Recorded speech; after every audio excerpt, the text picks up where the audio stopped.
الله تعالى في القرآن العظيم في القرآن المجيد أعوذ بالله من الشيطان الرجيم بسم الله الرحمن الرحيم قل هو الذي أنشأكم وجعل لكم سمعا والأبصار والأفئدة قليلا ما تشكرون ربي اشرح لي صدري ويسر لي أمري واحلل عقدة من اللسان يفقهوا قولي ரப்பி ஜித்னி இல்மா வர்ஸுக்னி ஃபஹ்மா. எம்பெருமானார் ரசூலை கரீம் ஸல்லல்லாஹு அலைஹி வஸல்லம் அவர்கள் மீது ஸலவாத்தை சொல்வோமாக. அல்லாஹும்ம ஸல்லி அலா முஹம்மத் அல்லாஹும்ம ஸல்லி அலைஹி வஸல்லிம் அல்லாஹும்ம ஸல்லி அலா முஹம்மத் அல்லாஹும்ம ஸல்லி அலைஹி வஸல்லிம் அல்லாஹும்ம ஸல்லி அலா முஹம்மத் யா ரப்பி ஸல்லி அலைஹி வஸல்லிம். அன்னாத குடும்பத்தார்கள், தோழர்கள், இமாம்கள், பெரியோர்கள், நாதாக்கள், ஷேக்மார்கள், குறிப்பாக நம்மவர்கள் அனைவர்கள் மீதும் உலக மக்கள்கள் அனைவர்கள் மீதும் அல்லாஹ்வின் சாந்தியும் சமாதானமும் கருணையும் ஈடேற்றமும் என்றென்றும் இறங்கிக் கொண்டே இருக்கட்டுமாக. அல்லாஹ்வின் நல்லடியார்களே, அருமை பெரியார்களே, புனித மாதங்களை கடந்து புனிதர்களாக நாம் வாழ்ந்து கொண்டிருக்கின்றோம். அந்த புனிதர்களாக வாழ இன்னும் நமக்கு அடிப்படையான தேவையான வஸ்துக்கள் நாம் பார்வையை ஒழுங்குபடுத்த வேண்டும். பார்வை சரியாகிவிட்டால் மனம் சரியாகிவிடும், மனம் சரியாகிவிட்டால் வாழ்க்கை சரியாகிவிடும், வாழ்க்கை சரியாகிவிட்டால் மறுமையும் சரியாகிவிடும் என்று சொன்னது கேட்ட பார்வையிலிருந்து ஆரம்பிக்கின்றது மறுமையுடைய வாழ்க்கையின் வெற்றி. ஆகவேதான் பெரியோர்களாம் சொல்லி காட்டினார்கள், பார்வையும் மனமும் ஒட்டி பிறந்த இரட்டை பிறவிகள் என்று சொல்லி காட்டினார்கள். பார்வை வழியாக மனதில் ஊடுருவி பாவங்கள் பல்வி பெறுகின்றன, நன்மைகளும் தீமைகளும் திட்டமிடப்படுகின்றன என்று சொல்லப்படுகின்றது. இந்த பார்வைதான் நன்மையையும் தீமையும் திட்டமிடப்படுகின்ற ஒரு செயலாக இருக்கின்றது. ஒரு கெட்ட பார்வை பார்த்தால் தீமையாகின்றது, நல்ல பார்வை பார்த்தால் நன்மையாகின்றது என்ற தத்துவத்திற்கிணங்க பார்வையை கட்டுப்படுத்தாவிட்டால் மனதையும் கட்டுப்படுத்த முடியாது என்று பெருமானார் ரசூலை கரீம் ஸல்லல்லாஹு அலைஹி அவர்கள் அழகான முறையை கோடிட்டு காட்டுகின்றார்கள். ஆகவே தான் இஸ்லாம் பார்வையை தாழ்த்துங்கள் என்று அழகான முறையை சொல்லி காட்டப்படுகின்றது. அல்லாஹ் தஆலா சொல்லி காட்டினா, குலில் மோமினீன யகுது மின் அப்சாரிஹிம், நபியே நம்பிக்கையாளர் ஆடவருக்கு சொல்லி காட்டுங்கள். யாருக்கு? ஆடவர்களுக்கு, ஆண்களுக்கு சொல்லி காட்டுங்கள். நம்பிக்கைக்குரிய ஆடவர் ஆண்களுக்கு சொல்லி காட்டுங்கள், அவர்கள் தங்கள் பார்வையை தாட்டிக் கொள்ளட்டும் என்று அல்லாஹ் தஆலா திருமறையிலே சொல்லி காட்டுகின்றான். என்றால் பார்வை எவ்வளவு பெரிய பாவத்தை ஊடுருவி செல்ல வைக்கின்றது என்பதை நாம் சிந்தனை செய்து பார்க்க வேண்டும். நபிகள் நாயகம் ரசூலை கரீம் ஸல்லல்லாஹு அலைஹி சொல்லி காட்டினார்கள், ஒரு பெண்ணின் அழகை முதல் முறையாக பார்த்து அதில் மயங்கி விடாமல் பார்வையை தாழ்த்தக்கூடியவன் தான் உண்மையான வீரன் என்று சொல்லி காட்டினார். ஏனென்றால் அந்த பார்வை பெண்ணினை அழகான பார்வையை பார்த்து லகித்து இன்பமுற்றால் அவன் மனது பாவத்தின் பக்கம் செல்லக்கூடியதாக இருக்கின்றது என்று ஹலரத் உமாமா ரலியல்லாஹு அவர்கள் அறிவிக்கின்றார்கள். என்றால் இந்த பார்வை எப்பேற்பட்ட பார்வையாக இருக்கின்றது என்பதை நாம் சிந்தனை பார்க்க வேண்டும். இந்த பார்வையின் மூலமாக இன்பம் தேடும் வாய்ப்பை அல்லாஹ் வழங்காமல் இருப்பதில்லை என்று சொல்லி காட்டினார். பார்வை தாழ்த்திவிட்டால் இன்பம் தேடும் வாய்ப்பை அல்லாஹ் வழங்காமல் இருப்பதில்லை என்று பெருமானார் ரசூலை கரீம் ஸல்லல்லாஹு அலைஹி சொல்லி காட்டினார். பார்வை, பெண்ணின் பார்வையை பார்த்து அவன் இன்புற்றால் துன்பமான வாழ்க்கை அமைகின்றது. பார்வையை தாழ்த்தி கொண்டவர்களுக்கு அல்லாஹ் இன்பமான வாழ்க்கையை வழங்காமல் இருப்பதே இல்லை என்று பெருமானார் ரசூலை கரீம் ஸல்லல்லாஹு அலைஹி சொல்லி காட்டினார்கள். என்றால் எத்தனை தடவை நாம் பார்வையை தாழ்த்தி இருக்கின்றோம் என்பதை நாம் சிந்தனை செய்து பார்க்க வேண்டும். நபிகள் நாயகம் ஸல்லல்லாஹு அலைஹி அவர்கள் நவின்றார்கள், தகாத பார்வை, ஒரு கெட்ட பார்வை இப்லீஸ் அவன் செலுத்துகின்ற விஷ அம்பை செலுத்துகின்றான் என்று சொல்லி காட்டினார். ஒரு பார்வை பார்க்கின்றோம், தகாத பார்வை பார்க்கின்றோம், பெண்மை ஒரு தப்பான பார்வை பார்க்கின்றோம் என்றால் இப்லீஸ் என்ன செய்கின்றார்? விஷ அம்பை தயாரித்து அவனுள்ளே செலுத்துகின்றான், அதில் இன்னும் தப்பித்துக் கொள்ளுங்கள் என்று சொல்லி காட்டினார். அதை யார் விட்டு விடுவாரோ அவருக்கு அதற்கு பதிலாக இறை நம்பிக்கை தரக்கூடிய உள்ளத்தின் அதன் சுவையை உணரக்கூடிய பாக்கியத்தை அல்லாஹ் தஆலா தருகின்றான் என்று பெருமானார் ரசூலை கரீம் ஸல்லல்லாஹு சொல்லி காட்டினார்கள். அறிவிப்பாளர் அப்துல்லா இப்னு மஸ்ஊத் ரலியல்லாஹு அன்ஹு அவர்கள் அறிவிக்கின்றார். எப்பேற்பட்ட ஒரு வாழ்க்கையா வாழ்ந்து கொண்டிருக்கின்றோம் என்பதை நான் சிந்தனை செய்து பார்க்கிறேன். மேலும் அருமை நாயகம் ரசூலை கரீம் ஸல்லல்லாஹு அலைஹி சொல்லி காட்டினார்கள், எல்லா கண்களும் மறுமையில் அழுது கொண்டே இருக்கும். மறுமை நாளில் எல்லா கண்களும் அழுது கொண்டே இருக்கும். ஆனால் சில கண்கள் மட்டும் அழுகவே அழாது என்று பெருமானார் ரசூலை கரீம் ஸல்லல்லாஹு அலைஹி சொல்லி காட்டினார்கள். எப்படிப்பட்ட கண்கள்? தடை செய்யப்பட்டவரை பார்க்காமல் விலக்கி கொண்டவர்கள். இதையெல்லாம் பார்க்கக்கூடாது என்று அல்லாஹ்வும் ரசூலும் தடைவிட்ட இடத்தை பார்வையிட்டும் தடைத்தவர்கள். இதை பார்க்கக்கூடாது என்று அல்லாஹ் சொன்னால் பார்க்க மாட்டார்கள். தடை போட்ட கண்கள் மறுமையில் அழுவாது.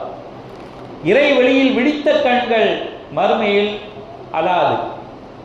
இறை அச்சத்தால் ஈயின் தலை போன்று சிறிதளவு கண்ணீர் வெளிவந்த கண் என்று சொல்லி காட்டினார்.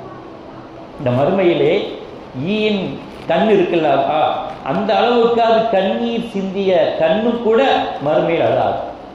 இந்த 3 கண்களும் தவிர மற்ற எல்லா கண்களும் அழும். யா அல்லாஹ், எங்கள் சேர்ந்த கைசரமே, நரகம் பக்கத்தில் இருக்கின்றதே என்று ஒவ்வொரு கண்களும் அழுது கொண்டே இருக்கும். இந்த 3 கண்களை தவிர தடுத்ததை பார்க்காத கண், இறைவழியில் அழுத கண், இந்த உலகத்தில் இறைவனுக்காக அழுத கண், இறை வழியில் விழித்த கண், அழுத கண். 3வதாக ஈயின் கண்ணளவு கண்ணீர் சிந்திய கண். அதை கூட அல்லாஹ் விட்டு வைக்கல. நீ அழுவாதப்பா, உனக்கு சொர்க்கது, ஒரு அளவாவது நீ அழுதிய எனக்காக, உனக்கும் மறுமையில் சொர்க்கம் உண்டு என்று அந்த கண்ணையும் அழ வைக்க மாட்டான், மற்ற எல்லா கண்களையும் அழ வைக்கின்றான் என்று அபூ ஹுரைரா ரலியல்லாஹு அன்ஹு அறிவிக்கின்றார்கள். புகாரி ஷரீஃபிலே 62:43 ஹதீஸிலே பதிவு செய்யப்பட்ட ஹதீஸ், முஸ்லிமிலே 51:60 பதிவு செய்யப்பட்ட ஹதீஸா இருக்கின்றது. அருமை பெரியார்கள், எத்தனை தடவை அல்லாஹ்வுக்கு அழுதிருக்கின்றோம் வாழ்க்கையில். அதுக்கு தான் ரமலான் வந்து கொண்டே இருந்தது, அழுது கொண்டே இருந்தோம். நம்ம எல்லாம் அல்லாஹ் தஆலா ஈயின் கண்ணளவாக நாம் அழுதிருப்போம் அல்லவா? நிச்சயமா அல்லாஹ் நமக்கு சொர்க்கத்தை கொடுத்திருப்பான். ஆனால் அதைவிட பாவத்தை தடுத்து கொண்டே இருக்க வேண்டும் என்று பெருமானார் ரசூலை கரீம் ஸல்லல்லாஹு அலைஹி சொல்லி காட்டினார். நபிகள் நாயகம் ரசூலை கரீம் ஸல்லல்லாஹு அலைஹி அவர்கள் சொன்னார்கள், 6 விஷயத்திற்கு நான் பொறுப்பேற்கிறேன். 6 விஷயத்தை ஒரு மனிதன் செய்தான் என்றால் நான் பொறுப்பேற்கிறேன், அவன் சொர்க்கத்தில் நுழைய நான் பொறுப்பேற்கிறேன் என்று பெருமானார் ரசூலை கரீம் ஸல்லல்லாஹு அலைஹி சொல்லி காட்டினார். 1, உண்மையை பேசக்கூடிய ஒருவனுக்காக நான் பொறுப்பேற்பேன். நம்பிக்கை துரோகம் செய்யாமல் வாழ்ந்தவருக்காக வேண்டி நான் பொறுப்பேற்பேன். வாக்கு மீறி நடக்காதவர்களுக்காக நான் பொறுப்பேற்பேன். பார்வையை கட்டுப்படுத்தி தாழ்த்தியவர்களுக்காக நான் மறுமையிலே சொர்க்கத்துக்காக பொறுப்பேற்பேன். பிறருக்கு தொல்லை தராத கரங்களாலும் கண்களாலும் நாவாலும் பேணி பார்த்தவர்களுக்காக நான் பொறுப்பேற்கின்றேன். கற்பை பேணியவர்களுக்காக நான் பொறுப்பேற்கின்றேன் என்று பெருமானார் ரசூலை கரீம் ஸல்லல்லாஹு அலைஹி வஸல்லம் 6 விஷயத்துக்கு நான் பொறுப்பேற்கின்றேன் என்று சொல்லி காட்டினார். அல்லாஹ் தஆலா சொல்லி காட்டினார், வயஹ்ஃபிலூன ஃபுரூஜஹும், தங்கள் வெட்கத்தலத்தை பேணி காத்துக் கொள்ளுங்கள் என்று அல்லாஹ் தஆலா குர்ஆனிலே சொல்லி காட்டுகிறார். அதையும் பேணி பார்த்துக் கொள்ள வேண்டும். ஜனாதிபதி உமர் ரலியல்லாஹு அன்ஹு அவருடைய காலத்திலே ஒரு பெண்மணி யமனிலிருந்து மதீனாவுக்கு வந்து கொண்டிருக்கின்றார்கள். அப்படி வருகின்ற வேளையிலே அந்த பெண்மணியை பார்த்து சிலர்கள் விசாரிக்கின்றார்கள், பெண்மணியே, யமன் தேசத்திலிருந்து மதீனாவுக்கு நீங்கள் பயணம் வந்திருக்கின்றீர்கள் அல்லவா? அந்த இடைப்பட்ட தூரத்தில் உங்களுக்கு ஏதாவது தொல்லைகள் நடந்ததா என்று கேட்டார்கள். இல்லை, முஸ்லிம்கள் எல்லோரும் என்னை பார்த்து அப்படியே தன்னுடைய பார்வையை தாழ்த்தி கொண்டார்கள். அவர்கள் தன்னுடைய நஃப்ஸை பேணிக் கொண்டார்கள், கண்ணியம் காத்தார்கள், பெண்மை என்ற ஒரு கண்ணியத்தை போற்றி மகிழ்ந்தார்கள். எனக்கு எந்த ஒரு ஆபத்தும் இல்லை பாதுகாப்பான பயணமாக வந்திருக்கின்றேன் என்று சொன்னார்கள் என்றால் சஹாபாக்கள் எப்படி வாழ்ந்திருக்கின்றார்கள் என்பதை நாம் சிந்தனை செய்து பார்க்க வேண்டும். இன்று பார்க்கின்ற பார்வை ஒரு பெண்மணியை கூடி குறுகி போகக்கூடிய அளவுக்கு நாம் பார்க்கக்கூடிய விஷயமாக இருந்து கொண்டிருக்கின்றது. பயம் இல்லாமல் பயணம் செய்தோம், கெட்ட பார்வை படாமல் பயணம் செய்தோம் என்று உமர் ரலியல்லாஹு அன்ஹு ஆட்சி காலத்தில் உள்ள பெண்மணி சொல்லி காட்டினார்கள் என்றால், இப்பொழுது உள்ள ஒரு நிகழ்ச்சியை நாம் பார்க்கும்போது எவ்வளவு பாவங்கள் ஒவ்வொரு நாட்களும் சுமந்து கொண்டிருக்கின்றோம் என்பதை நாம் சிந்தனை செய்து பார்க்க முடிகின்றது. ஹலரத் சஅத் பின் அபி வக்காஸ் ரலியல்லாஹு அன்ஹு அவர்கள் சொல்லி காட்டுகின்றார்கள், நாங்கள் என்னுடைய தலைமையில் அறப்போர்கள் நடந்து கொண்டிருந்தது. அந்த போரிலே எதிரிகள் எங்களை பலகீனப்படுத்துவதற்காக வேண்டி, எங்களை பலம் குன்றியதாக ஆக்குவதற்காக வேண்டி பல பெண்களை நடனமாடினார்கள் கவர்ச்சி உடையை கொண்டு. நாங்கள் போர் செய்து கொண்டிருக்கின்றோம், எங்களுக்கு எதிராக பெண்கள் நடனமாடிக் கொண்டிருக்கின்றார்கள். சஅத் பின் அபி வக்காஸ் ரலியல்லாஹு அன்ஹு அவர்கள் தம் படை வீரர்களுக்கு சொல்லி காட்டினார்கள், உங்கள் பார்வை கரத்தில் இருக்கக்கூடிய வாளில் இருக்கட்டும், உங்கள் பார்வை எதிரிலே தைக்கக்கூடிய வில்லிலே இருக்கட்டும், பார்வை எங்கும் போகக்கூடாது, மீறி உள்ள பார்வை தரையை தாழ்த்தி கொள்ளட்டும் என்று சொல்லி காட்டினார்கள். அந்த போரில் வென்றார்கள் என்றால் எந்த எதிரிகளும் எந்த நிகழ்ச்சியை காட்டியும் இஸ்லாத்தை வெல்ல முடியாமல் தான் துக்கித்து நின்றார்கள். காரணம், பெருமானார் ரசூலை கரீம் ஸல்லல்லாஹு அலைஹி அவர்கள் சஹாபாக்களை அவ்வளவு பேணி பாதுகாத்து வந்தார்கள். ஞானிகளும் சேக்மார்களும் கூறுவார்கள், அல்லாமா இப்னு கஸீர் ரஹ்மத்துல்லாஹி அவர்கள் கூறியதாக, யார் தமது புறப்பார்வையை பாதுகாத்துக் கொண்டார்களோ, புறப்பார்வையை யார் பாதுகாத்துக் கொண்டார்களோ அகப்பார்வையை அல்லாஹ் தஆலா ஒளிர வைத்து விடுவான் என்று சேகுமார்கள் சொல்லி காட்டுகின்றார். நம்முடைய அகப்பார்வையை ஒளிரவில்லை, நாம் புறப்பார்வையை ஒளிர மாட்டேங்கிறது.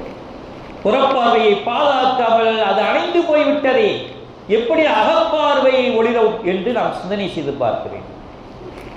ஒரு மகானிடம் ஒருவர் ஓடி வருகிறார், மகானே, என்னுடைய மனைவியை ஆரம்ப காலகட்டத்திலே அன்பாக நேசித்தேன், என் கண்களுக்கு அழகாக தோன்றினாள், அன்பாக தோன்றினாள், போக போக அவள் அரூபியாகிவிட்டாள், அருவருக்கத்தக்க நிறமாகிவிட்டாள், பார்க்கவே எனக்கு சகிக்க முடியவில்லை, அப்படிப்பட்ட குணமுள்ளவளா ஆகிவிட்டாள் என்று சொன்னவுடைய அந்த மகான் என்ன சொன்னார் தெரியுமா?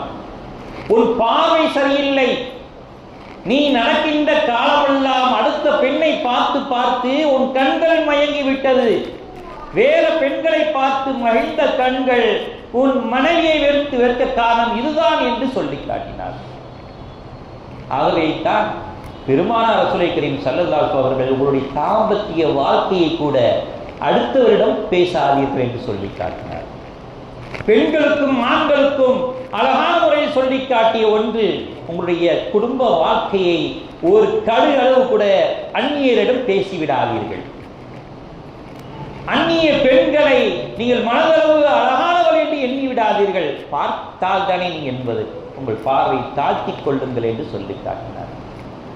மற்றொரு சமயம் அந்த நாயகம் ரசூலை கரீம் ஸல்லல்லாஹு அலைஹி வஸல்லம் அவர்களை தேடி ஒரு அடிமை ஓடி வருகின்றார். இரத்த கரையோடு, அவலத்தோடு, பயத்தோடு ஓடி வந்து கொண்டிருக்கின்றார். என் காரியம் மிகவும் கெட்டுவிட்டது, என் வாழ்க்கையை முடிந்து விட்டது, என் காரியம் மிகவும் கெட்டுவிட்டது, வாழ்க்கையை முடிந்து விட்டது என்று கதறிக்கொண்டு ஓடி வருகிறார். அன்னலம் பெருமானார் ரசூலை கரீம் ஸல்லல்லாஹு அலைஹி அவர்கள் கேட்கின்றார்கள், அடிமையே, உன் வாழ்க்கை என்ன கெட்டுவிட்டது, உன் வாழ்க்கை இதோடு ஏன் முடிந்து விட்டது என்று கேட்கின்றார்கள். அன்னலம் பெருமானார் ரசூலை கரீம் ஸல்லல்லாஹு அலைஹி அவர்கள் முன்னால் இந்த செய்தியை சொல்ல வெட்கப்படுகின்றார்கள்.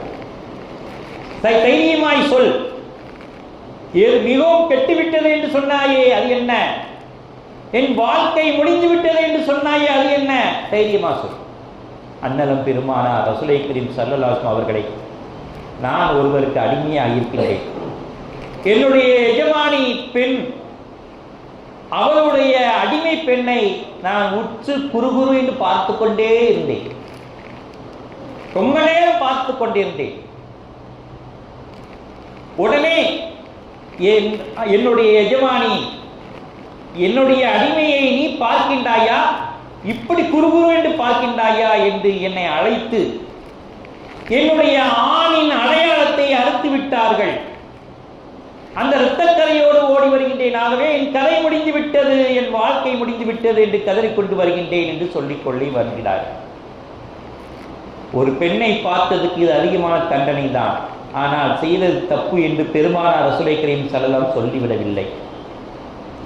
இது அதிகமான தண்டனை தான், ஆனால் நீ செய்தது அது அருவருக்கக்கூடிய ஒரு செயல். ஒரு பெண்ணை அவளுடைய அனுமதி இல்லாமல் பார்ப்பது, பேசுவது குற்றமான செயல்.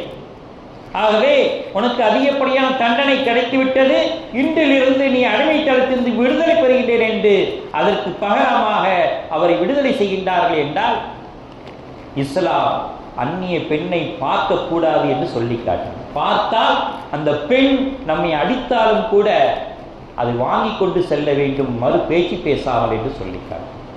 அதைத்தான் அந்த எஜமானி அவனுடைய ஆண் அடையாளத்தையே அறுத்தாலும் பெருமானார் ரசூலை கரீம் ஸல்லல்லாஹு அலைஹி அவர்கள் அது தப்பு இல்லை என்று சொல்லி காட்டினார். மற்றொரு விஷயமாக எவருடன் நேசம் கொள்வது என்று கேட்கும் பொழுது நபி ஈசா அலைஹிஸ்ஸலாம் அவர்கள் தோழர்களிடம் கேட்கின்றார்கள், யாரிடம் நேசம் கொள்வது என்று தெரியுமா? இவரிடம் நேசம் கொண்டால் உங்கள் பார்வை தாழ்த்திவிடும், இவருடன் நேசம் வைத்துக் கொள்ளுங்கள். எவரை பார்த்தால் இறைவனுடைய நினைவு வருகின்றதோ அவரை நேசம் கொள்ளுங்கள். எவருடைய செயல்கள் உங்கள் செயல்களை மேன்மைப்படுத்துகின்றதோ நன்மைப்படுத்துகின்றதோ அவரிடம் பிரியம் கொள்ளுங்கள். எவருடைய வார்த்தை உங்களுக்கு அறிவை பெருக்கின்றதோ அவருடன் நேசம் கொள்ளுங்கள். இவர்களுடன் நேசம் கொண்டால் உங்கள் பார்வை தாழ்ந்துவிடும், பாவங்கள் குறைந்துவிடும் என்று சொல்லி காட்டினார். தாவூத் அலைஹிஸ்ஸலாம் அவர்கள் தனிமையில இருக்கின்ற நேரத்திலே அல்லாஹ் கேட்கின்றான், ஓ தாவூதே, நீங்கள் ஏன் தனிமையில் இருக்கின்றீர்கள் என்று கேட்கும் பொழுது, நான் மக்களுடன் இருந்தால் நான் பல பேச்சுகள் பேச வேண்டியிருக்கின்றது, உன்னை நினைப்பை மறக்க வேண்டியிருக்கின்றது என்று சொல்லி காட்டினார். அல்லாஹ் சொல்லுகின்றான், தனிமையில் இருக்காதீர்கள். இஸ்லாம் தனிமையில் இருக்கக்கூடிய தியாகத்தை தடுக்கின்றது. தோழர்களை அதிகப்படுத்துங்கள், அதன் மூலமா நன்மையை பெருக்குங்கள், அதன் மூலமா இறைவனை தேடுங்கள் என்று அல்லாஹ் தஆலா தாவூத் அலைஹிஸ்ஸலாம் அவர்களுக்கு எச்சரிக்கை விடுகின்றான். என்றால் தனிமை பற்றவர்களை விட நம் தனிமையிலே ஓதிட்டு போலாம், பொழுதுட்டு போலாம் என்று சொல்வது கூட அது தவறாக இருக்கு. நல்ல தோழர்களை உருவாக்குங்கள், அப்பொழுதுதான் உங்களுக்கு நன்மையா இருக்கும் என்று சொல்லி காட்டினார். சில மகான்களிடம் கேட்கின்றார்கள், நீங்கள் நல்லா இருக்கீங்களா என்று கேட்கின்றார்கள். நீங்க நல்லா இருக்கீங்களா என்று கேட்கின்றார்கள். நான் நரகத்தை விட்டும் அச்சம் தீர்ந்திருந்தால் நான் நல்லா இருப்பேன் என்று அபூ தர்தா ரலியல்லாஹு அன்ஹு சொல்லிட்டார். நான் செய்த பாவம் எத்தனை பாவை பார்த்திருக்கின்றேன், எத்தனை கெட்ட பாவை பார்த்திருக்கின்றேன், எவ்வளவு பாவம் செய்திருக்கின்றேன். நான் நரகத்தை விட்டும் அச்சம் தீர்ந்தவனாக இருந்தால் நான் நலமுடன் இருக்கின்றேன் என்று அபூ தர்தா ரலியல்லாஹு அன்ஹு சொல்லி காட்டினார். மற்றொரு மகான் சொல்லி காட்டினார்கள், காலையிலிருந்து மாலை வரை உயிரோடு இருப்போம் என்று நிம்மதி கொள்கிறானே அவர் நான் இல்லையே, நான் எப்படி நல்லா இருக்க முடியும்? நான் காலையிலிருந்து மாலை வரை உயிரோடு இருப்பேன் என்று நான் நம்பிக்கை கொள்ள முடியுமா? நான் எப்படி நல்லா இருக்க முடியும் என்று உவைசுல் கர்னி ரலியல்லாஹு அன்ஹு சொல்லி காட்டினார்.